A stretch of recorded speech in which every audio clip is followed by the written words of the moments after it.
Rebonjour à tous. J'espère que vous avez tous écouté la première capsule qu'on a fait, Michel et moi, ensemble. Donc, je ne reprendrai pas le temps de représenter Michel en long et en large. Si vous ne le connaissez pas, allez voir la première capsule. Donc, Michel, bienvenue encore. Merci de ton temps. Merci de ton expertise. Donc, on va commencer à l'instant. On va répondre à 4 questions qui, selon moi, vont englober quand même beaucoup de questions pour les gens qui font affaire avec nous, puis les gens aussi qui nous suivent, qui ne font pas affaire avec nous. Donc, on commence avec la première. On dit que en 2020, la fameuse année de la pandémie, le S&P 500, qui est le marché boursier américain, a terminé en hausse de 18 %. Okay? Oui, on avait mangé en bon, Philippe Cordeau, une méchante volée en début d'année. Puis pour les gens qui font affaire avec nous, c'était une année de transition aussi, fait que ça avait été plus difficile. Mais même si le marché a fini en hausse de 18 %, à votre avis, quel rendement a été généré pendant la nuit? C'est-à-dire que la fermeture, le marché ferme à 4 heures, puis il rouvre à 9h30 le lendemain, là, heure normale de l'Est. Mais il y a quand même un marché qui existe entre les deux, là, qu'on appelle overnight. Puis, sur le 18, quel pourcentage était généré la nuit? Donc, les choix de réponse, si vous voulez jouer avec nous, le premier est 3 9 12 ou 18. Donc, l'ensemble du rendement a été fait au courant de la nuit. Donc, Michel, je te laisse donner la bonne réponse. Alors, la réponse est 18 hein? Quand même impressionnant. Hein? Ça veut dire que tout le rendement enregistré par le S&P 500 en 2020 a été généré la nuit. Donc, on répète un peu le principe, c'est que les marchés boursiers rouvrent à 9h30 et ferment à 4h en Amérique du Nord. Et par la suite, de 4h jusqu'au lendemain matin, c'est ce qu'on appelle l'overnight. Donc, qu'est-ce qui explique ce phénomène-là? C'est que l'overnight, c'est quoi? C'est la performance en Asie, la performance en Europe, des entreprises qui publient des résultats financiers, des données économiques qui sortent le lendemain matin avant l'ouverture des marchés boursiers et aussi toute intervention faite par les banques centrales. Toutes les nouvelles en lien avec la COVID se font habituellement avant l'ouverture des marchés boursiers. Donc, qu'est-ce qui explique ça? C'est qu'on a eu des grosses nouvelles qui ont été faites avant l'ouverture du marché boursier pour calmer le jeu. Et si vous n'étiez pas investi, vous avez raté ce rendement-là. Donc, ce qu'on a fait, on s'est dit, vous achetez le marché boursier à 9h30 et vous fermez votre position à 4 heures. On a calculé le rendement si vous faisiez ça à tous les jours versus tu achètes le marché boursier à 4 heures moins 1 seconde et tu le gardes jusqu'à l'ouverture le lendemain, puis on calcule ton rendement quand la bourse rouvre. Donc, si on prend l'exemple des vaccins, on a eu une nouvelle en novembre où ce qu'on annonçait que Pfizer, c'était vraiment très prometteur et boum, à 9h30, le marché boursier a été fortement à la hausse. Donc, si vous étiez sur les lignes de côté, vous avez passé à côté de ce rendement-là. Donc, évidemment, il faut demeurer investi pour capter ces bonnes journées-là. Mais d'un autre côté, vous allez capter aussi les moins bonnes journées, hein, ça va de soi. Mais si vous demeurez investi, vous avez là, dans le fond, la tendance haussière des marchés boursiers qui travaillent pour vous pour le long terme. Et vous allez être exposé aux bonnes nouvelles. Et c'est ça qui explique pourquoi tout le rendement, 18 a été là, généré la nuit. J'aime ça ta réponse parce qu'on a eu, tu sais, quand les marchés vont bien, donc en 2021, puis cette année, ça va relativement bien. On a beaucoup de clients, beaucoup. On a quand même quelques clients qui reviennent toujours avec le principe qu'on devrait trader. Pourquoi qu'on n'achète pas, puis on va trader, puis qu'on ferme nos positions en fin de journée, comme ça on dort solide. Ben écoute, je te remercie parce que c'est la preuve. C'est pas à chaque année que 100% du rendement est généré la nuit, bien évidemment. C'est peut-être des années que ça va changer, mais grosso modo, on laisse quand même une bonne partie du rendement cumulé au fil des années si on n'est pas investi 100% pendant tout le temps. Tu connais sûrement l'adage time the market versus timing in the market? Exactement. Puis je l'ai déjà écrit dans une de mes lettres C'est financières il n'y a vrai? pas si longtemps. Oh, oui. Je vais te conter une Oui. anecdote vraiment intéressante. Fidélité sont posé la question, c'est quoi la clé de succès de nos clients les plus performants en termes de rendement? Donc, ce qu'ils ont fait, c'est qu'ils ont appelé les clients pour leur poser la question.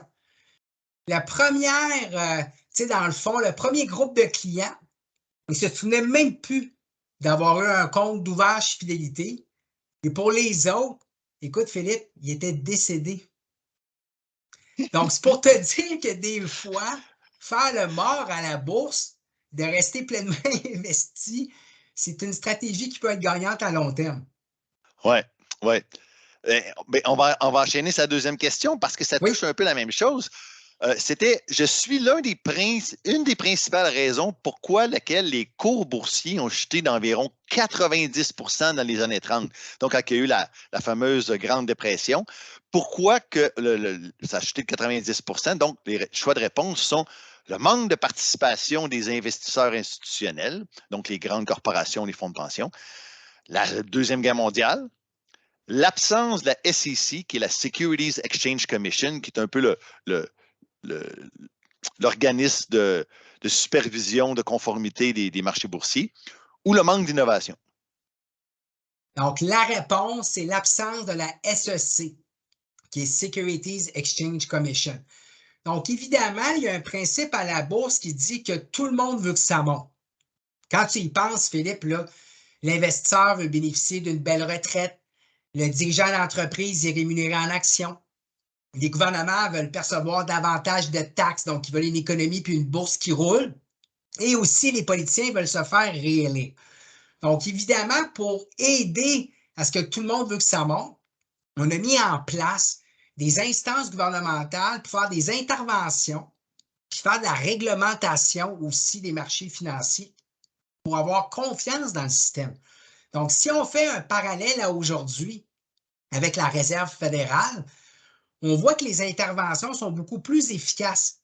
Donc, si on se projette dans le passé, en 2008, quand on a eu des enjeux avec les institutions financières américaines, ça a pris un mois avant que le Congrès américain intervienne pour faire le sauvetage. Mais plus tôt cette année, en mars 2023, ça a pris 3 jours pour voir une intervention musclée se faire. Donc, dans un contexte où on a les instances gouvernementales qui sont là pour donner la confiance dans le système, on a de l'interventionnisme économique. Et là, il y a des gens qui vont dire, moi, je suis en désaccord avec ce principe-là. Peut-être, puis c'est correct, mais il faut comprendre que ça supporte des cours boursiers, surtout en période de crise. Puis on l'a vu aussi en mars 2020, durant la COVID, que grâce à ces interventions-là musclées, les marchés boursiers ont été en mesure de rebondir. Donc, c'est une bonne nouvelle. On est devenu meilleur pour gérer ce genre de crise-là grâce aux instances gouvernementales. Merci, Michel, l'explication. C'est très clair pour moi. J'espère que c'est clair pour la majorité des gens.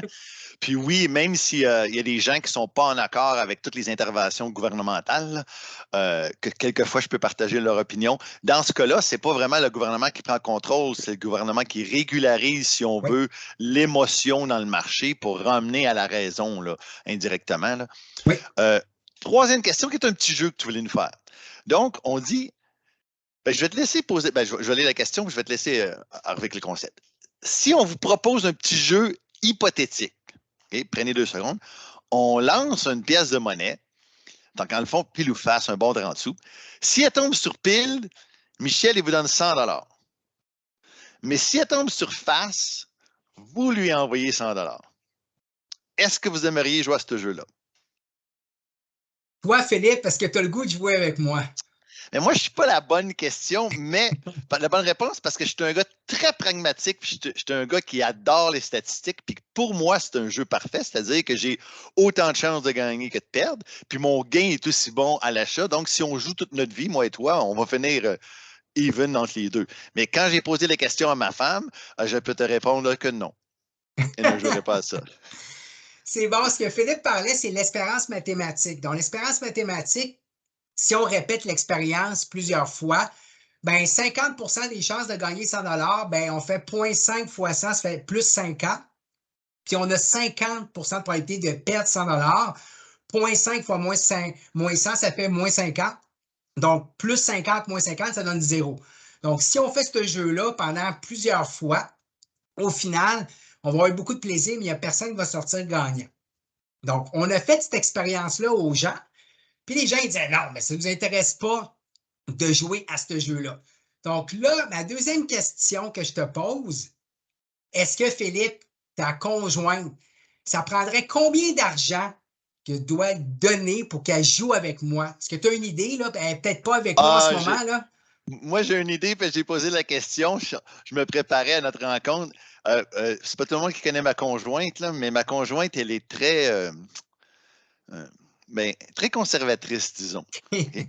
Puis c'est drôle parce qu'on va en parler la prochaine question. Les conservatrices, mais comprend le bienfait d'être bien investi. Mais sa réponse, c'était, ben, faudrait que tu me donnes 1000$ si je gagne. J'ai dit, quoi? Ouais, ben sinon, je joue pas. Bon, OK. Je sais que la Wow! réponse, c'est pas Hey, ça, là. Mais c'est ça, entre moi qui jouerais 1-1, qui est un extrême, puis ma femme, quand on dit les contrats s'attirent, ma femme, ça en prendrait 1000. Donc, on n'a pas joué, bien évidemment. donc, ma question, c'était dans le fond, si sa conjointe gagne, combien d'argent je donne? Il faudrait que je donne 1000 et quand Oui, elle perd, elle me donne 100. Donc, c'est un oui. ratio de 10-1. Donc, Philippe, on a posé la question dans le cadre d'une expérience et les gens demandaient un montant qui était au moins 2 fois et demi. Donc, moi, j'aimerais ça que tu me donnes 250 quand que je gagne. Puis quand je perds, je te donne 100 et c'est de là, dans le fond, qui est parti du principe qu'à la bourse, une perte, c'est 2 fois et demi plus douloureux qu'un gain équivalent. Donc, gagner 100 c'est le fun, mais perdre 100 c'est plate en tabarouette. Et ça, c'est important quand on demande qu'est-ce que tu as eu comme performance. Donc, quand tu regardes pour le S&P 500, à toutes les journées, tu as 54 de probabilité que le marché soit à la hausse. Ça veut dire qu'une journée sur deux, là, le marché, pratiquement, il va être à la baisse. Mais si ça te fait 2 fois et demi plus mal de voir un marché boursier à la baisse, imagine, dans le fond, les montagnes russes que tu vas vivre à long terme en tant qu'investisseur si tu passes ton temps à regarder ton portefeuille. Donc, ça, c'est vraiment un concept super important. Pour ceux et celles qui ont envie de déjouer le marché boursier, c'est souvent peut-être qu'ils consultent trop souvent leur portefeuille. Et si tu tombes dans une séquence que le marché est en recul depuis 4-5 jours de manière consécutive, tu vas avoir tendance plus à vendre ou à réduire, dans le fond, ton exposition en action. Oui, puis on le sait parce que nous, quand on a un mauvais mois, puis les tas de comptes sortent, ça va, mais quand on en a deux d'affilée, on commence à avoir certaines clientèles. Mais là, ça va s'arrêter, ça va s'arrêter. Mais quand on a 4-5 mois d'affilée que ça monte, personne ne nous appelle. Oui, c'est carrément ce phénomène-là. Puis face à ça, ma dernière question, qui est la question qu'on a eu besoin de répondre quand même beaucoup cette année, je pense que ça va se calmer dans les prochains mois, là, selon moi, mais j'aimerais entendre ton humble expertise là-dessus, c'est est-ce une bonne stratégie d'acheter un CPG dans un contexte de gestion de portefeuille? Moi, je vais aller un petit peu plus loin en disant pourquoi je ne vendrais pas tout mon portefeuille et je ne m'en aurais pas en CPG? Tu sais, voyons, là, ça va me donner, on va dire des chiffres à peu près, là, à peu près 5. Puis nous, on a notre réponse qui est toujours côté fiscal, puis la performance terme est meilleure. Oui, mais ça ne bouge pas. Je C'est veux une entendre excellente ton opinion. question. Puis j'adore dans un contexte de gestion de portefeuille. Ça, c'est super important parce que si, mettons, moi, je me fais construire une maison et j'ai besoin d'une certaine liquidité dans les prochains mois, le CPG peut avoir sa raison d'être. Mais en Exact. gestion de portefeuille, ce qui arrive, il faut comprendre la relation inverse entre le taux d'intérêt et le prix d'une obligation. Donc, quand les taux d'intérêt augmentent, le prix d'obligation baisse. Et c'est ce qu'on a vécu dans les derniers mois. Donc, dans un contexte, par exemple, le taux d'intérêt monte, ton obligation qui va se terminer à 100 à l'échéance, peut-être qu'il est à 85 en ce moment. Donc, il faut comprendre que ton CPG de 5 le rendement que tu vas avoir, c'est du revenu d'intérêt. Et dans un compte qui est non enregistré, tu vas être imposé à 100 Ça veut dire que l'ensemble de ton revenu d'intérêt, tu vas être taxé là-dessus. Par rapport à la détention d'obligations, ton coupon, qui est comme un revenu d'intérêt que tu vas recevoir, lui va être imposé comme un revenu d'intérêt, mais la distance entre ton 85 et 100 à l'échéance, le 15 que tu vas faire, ça, c'est un gain en capital. Il y a un gain en capital, c'est un peu le même principe quand tu achètes une action à 10 puis tu avais à 15, tu as un profit là-dessus. C'est simplement la moitié de ce gain-là que tu vas être imposé. Donc, fiscalement parlant, c'est beaucoup plus avantageux d'y aller avec une obligation qu'un CPG. L'autre point, tu parlais tantôt que les taux d'intérêt avaient stabilisé, même reculé. Donc, quand tu prends ton CPG avec une échéance, mettons, d'1 an, 2 ans, 5 ans, tu es bloqué. Tu sais, dans le sens que tu ne peux pas sortir de ton CPG. Donc, c'est quoi le risque que tu as? C'est le risque de réinvestir un taux d'intérêt qui est plus bas dans le futur.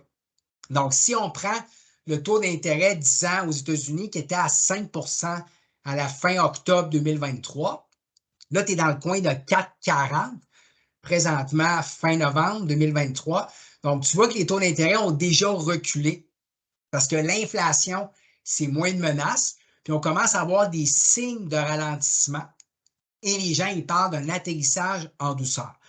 Donc, ça, ce seraient les raisons principales pourquoi je privilégierais, dans le fond, une obligation versus un CPG. Je ne sais pas si tu avais du pouce à faire par rapport à ce que je t'ai dit ou d'autres éléments à ajouter. Ben, j'ajouterais juste que c'est pas qu'on vous dit de pas prendre de prendre des actions au lieu des revenus fixes. Ce que Michel parle, c'est de prendre un portefeuille de revenus fixes ou des obligations corporatives, municipales, gouvernementales, peu importe, versus un CPG. Donc, même s'il y a une variabilité, il y a une certaine volatilité dans le prix qu'on a vécu malheureusement à l'effet inverse en 2022, mais on commence à revoir depuis un mois l'inverse parce que quand les taux rediminuent, la valeur de l'obligation augmente. Oui. Donc, on peut le voir à court terme. J'en ai parlé dans mes appels conférences, dans mes lettres financières. Puis moi, je dis tout le temps, c'est peut-être pas correct, là, mais parce qu'on n'a plus le droit de dire ça, là, mais à force de danser, il va se mettre à mouiller, là, pour ceux qui peuvent savoir ce que je parle, mais tu sais, la fameuse danse de la pluie, on arrive là. On sent vraiment que les taux la hausse de taux s'essouffle. Oui. Que... Ça, c'est un excellent point. Puis tantôt, pour mon petit parallèle que j'ai fait par rapport aux actions, c'était juste au niveau de la fiscalité, quand je parlais de gain en capital. Donc, ça, c'est un très bon point. Puis par rapport aux attentes de 2024, on s'attend déjà à des baisses de taux d'intérêt, tant au Canada qu'aux États-Unis. C'est déjà reflété un peu dans les cours obligataires. De mémoire, là, je pense pour la rencontre de la Réserve fédérale en mai 2024, on était à 70 de probabilité que le taux directeur soit à la baisse. Donc, pourquoi je parle des États-Unis? Parce que les États-Unis sont des leaders. C'est l'économie numéro 1 au niveau mondial. Au niveau du marché boursier, c'est environ 60 Puis évidemment, la Réserve fédérale joue de leader au niveau des banques centrales. C'est pour ça que je mets de l'avant le fait que la Fed pourrait baisser le taux directeur là, en première moitié en 2024.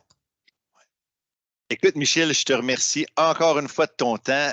C'est très agréable, puis c'est le fun d'avoir quelqu'un qui présente l'information d'un point de vue un peu plus professionnel, mais qui partage, je dirais, pas mal les mêmes points de vue face à ce qu'on dit à notre clientèle. Donc, je te remercie énormément, puis j'espère que ça a plu à tout le monde. Puis si vous avez vraiment adoré, laissez-nous savoir, parce que, qui sait, on fera peut-être une 3e et une 4e capsule. Donc, merci à tous et merci Michel. Passez une bonne journée. Merci beaucoup. Merci Philippe. Au revoir.